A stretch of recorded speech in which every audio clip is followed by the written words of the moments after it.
आज़ादाना तौर पर असेंबली इंतखाबात में जीत दर्ज हासिल करने के बाद अब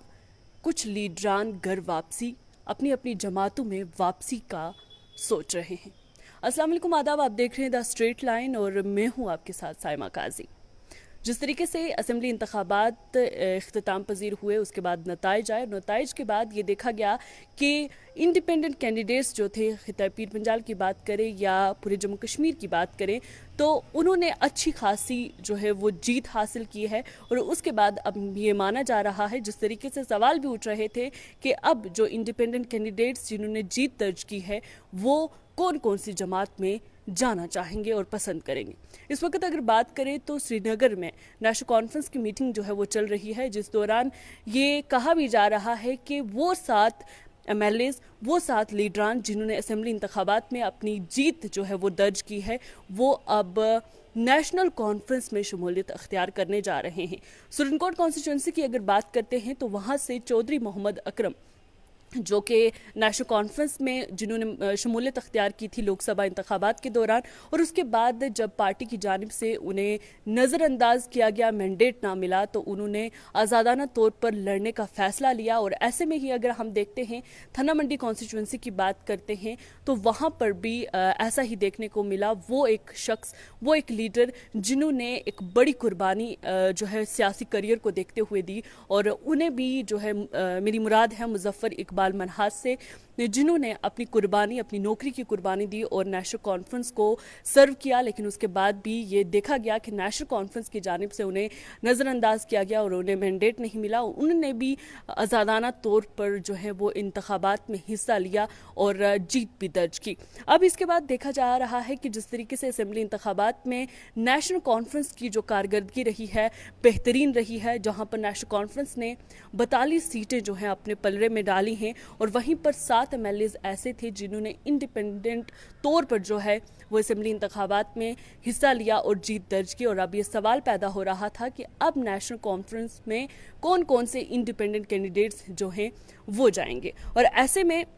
जो 7 इंडिपेंडेंट कैंडिडेट्स हैं या MLAs बन चुके हैं, जो लेजिस्लेटिव असेंबली में गए हैं, जिन्हें लोगों का मैंडेट मिला है, उनमें अगर हम बात करते हैं तो सबसे पहले खुर्शीद अहमद शेख हैं जो कि लंगेट से हैं। वहीं शबीर अहमद कुल्ले जो कि शोपियां से हैं। प्यारे लाल शर्मा की बात करते हैं, वो भी नेशनल कॉन्फ्रेंस में थे और नेशनल कॉन्फ्रेंस में जब मैंडेट ना मिला तो उसके बाद उन्हें मजबूरन आज़ादाना तौर पर जो है वो लड़ना पड़ा और इंदरवाल से उन्होंने जीत भी हासिल की। वहीं अगर हम डॉक्टर रमेश्वर सिंह की बात करते हैं तो बनी से उन्होंने भी अपने आप को नामजद जो किया, वो आज़ाद उम्मीदवार के बतौर नामजद किया। और वहीं पर सतीश शर्मा जो कि छम कॉन्स्टिट्यूंसी से आते हैं, वो भी इंडिपेंडेंट तौर पर लड़े और जीत हासिल की। वहीं पर हम देखें तो थना मंडी, जिस तरीके से पहले भी मैंने आपको बताया, मुजफ्फर इकबाल खान जो थे उन्होंने थना मंडी से अपने आप को नामजद किया आज़ाद उम्मीदवार के तौर पर और जीत हासिल की। और वहीं सुरनकोट कॉन्स्टिट्यूंसी से चौधरी मोहम्मद अकरम सुरनकोट जो हैं वो आज़ाद उम्मीदवार के तौर पर लड़े और जीत हासिल की। और अब इस वक्त वो श्रीनगर में मौजूद हैं, जहाँ पर नेशनल कॉन्फ्रेंस की जो है वो मीटिंग चल रही है, जिसमें ये देखा जाएगा, ये तय पाया जाएगा कि कौन कौन से इंडिपेंडेंट कैंडिडेट्स जो हैं वो नेशनल कॉन्फ्रेंस में वापसी करेंगे, यानी कि अपनी बुनियादी जो पार्टी है उसमें वापस आएंगे। और ये माना जा रहा है कि 7 MLAs जो इस वक्त चुने हैं, जो आज़ाद उम्मीदवार के तौर पर जो हैं, जिन्होंने जीत हासिल की है, दोबारा उसमें शमूलियत अख्तियार करेंगे। वहीं अगर सुरनकोट कॉन्स्टिट्यूंसी की बात करती हूँ तो चौधरी मोहम्मद अकरम, जिनका माना गया है कि वो नेशनल कॉन्फ्रेंस में शमूलियत अख्तियार करेंगे, लेकिन इससे पहले जब उनसे मेरी बातचीत हुई, वो श्रीनगर पहुँचे, श्रीनगर के रास्ते में थे, और ये सुनने में आया कि उन्होंने कुछ शराइत रखी हैं कि वो नेशनल कॉन्फ्रेंस में जाएंगे।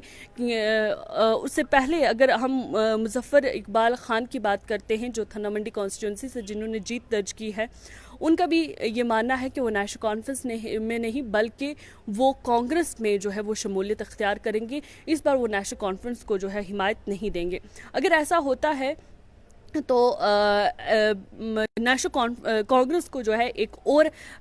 हम कहें कि एमएलए जो है वो मिल सकता है असेंबली इंतखाबात में जो ये नताइज सामने आए हैं उसके बाद। वहीं पर अगर हम प्यारे लाल शर्मा जो कि हम कहें कि इंदरवाल से जिन्होंने जीत दर्ज की है, वो भी नेशनल कॉन्फ्रेंस में जाने की उनकी जो है वो क़यास आराइयाँ चल रही हैं कि वो नेशनल कॉन्फ्रेंस में शमूलियत इख्तियार करेंगे। और अगर ऐसा होता है कि जो प्यारे लाल शर्मा हैं वो नेशनल कॉन्फ्रेंस में दोबारा से जाते हैं तो 42 से 43 सीटें हो जाएंगी, और अगर 4 दोबारा जाते हैं तो इसमें भी नेशनल कॉन्फ्रेंस को जो है अच्छी खासी जो है हम कहें कि हिमायत देखने को मिल सकती है, जो कि सरकार बनाने में एक बड़ी जो है वो हम कहेंगे कि रोल देखा जा सकता है। वहीं पर अगर हम सरकार की बात करते हैं तो अभी जो नेशनल कॉन्फ्रेंस की श्रीनगर में मीटिंग हो रही है उसमें जो भी इंडिपेंडेंट कैंडिडेट्स हैं उनकी शमूलियत की बात की जाएगी। उसके बाद कांग्रेस जमात जो है वो अपनी अलग से मीटिंग रखेगी अपने वर्कर्स के साथ, और वो जिस तरीके से हमने देखा कि जम्मू में कांग्रेस की कारकर्दगी कुछ अच्छी नहीं रही, बहुत ही पूर परफॉर्मेंस जो है वो जम्मू डिवीज़न में कांग्रेस की देखनी पड़ी है। तो ऐसे में कांग्रेस भी जो है अपने वर्कर्स के साथ मशावरत करेगी और उसके बाद नेशनल कॉन्फ्रेंस और कांग्रेस यानी कि अलायंस की मीटिंग होगी जिसमें नामजद किया जाएगा कि वो कौन सा लीडर है, वो कौन सा स्ट्रॉन्ग लीडर है जिसको चीफ मिनिस्टर के ओहदे के लिए नामजद किया जाए। जैसे कि आपने पहले भी सुना होगा कि नेशनल कॉन्फ्रेंस के सदर डॉक्टर फारूक अब्दुल्ला ने पहले ही जो है एक मजबूत नाम और बोल्ड वॉइस जो है वो दे दी गई है, उनका नाम दे दिया है। उन्होंने ये कहा है कि उमर अब्दुल्ला ही ऐसे शख्स हैं या ऐसे लीडर हैं जो जम्मू कश्मीर को चला सकते हैं, उनमें इतनी कैपेबिलिटीज़ हैं कि वो जम्मू कश्मीर को आइंदा दौर में जो है वो चला सकते हैं। बहरहाल अभी फैसला होना बाकी है कि कौन कौन से जो इंडिपेंडेंट कैंडिडेट्स हैं या जिस तरीके से 7 इंडिपेंडेंट कैंडिडेट्स हैं उनमें से 4 जो हैं वो नेशनल कॉन्फ्रेंस में शमूलियत अख्तियार करेंगे और बाकी जो हैं वो किस पार्टी को हिमायत देंगे। लेकिन वहीं पर अभी गवर्नमेंट फॉर्मेशन की भी बात होना बाकी है। मीटिंग्स होंगी, नेशनल कॉन्फ्रेंस की मीटिंग जिस तरीके से चल रही है उसके बाद कांग्रेस की मीटिंग होगी और कांग्रेस की मीटिंग के बाद जो है इंडिया अलायंस जो है उसकी मीटिंग माफ़ कीजिएगा जो अलायंस नेशनल कॉन्फ्रेंस और कांग्रेस का था उसकी मीटिंग होगी। उसके बाद एक लेटर जो है वो गवर्नर को दिया जाएगा और गवर्नर के लेटर के बाद जो है ये देखना होगा कि कब तक ये जो मेंबर ऑफ लेजिस्लेटिव असेंबली यहाँ पर आए हैं वो ओथ कब तक लेते हैं और उसकी डेट भी जो है वो अनाउंस की जाएगी। बहरहाल अभी तक की जो बड़ी खबर है कि वो इंडिपेंडेंट कैंडिडेट्स बहुत सारे हैं जो अभी नेशनल कॉन्फ्रेंस में घर वापसी कर रहे हैं। ये वो कैंडिडेट्स हैं ज़्यादातर जिन्होंने अपनी नाराज़गी जाहिर करते हुए नेशनल कॉन्फ्रेंस से इंडिपेंडेंट तौर पर असेंबली इंतखाबात पे हिस्सा लिया था। बहरहाल आगे की क्या कुछ अपडेट्स रहेंगी, आप जुड़े रहें द स्ट्रेट लाइन के साथ।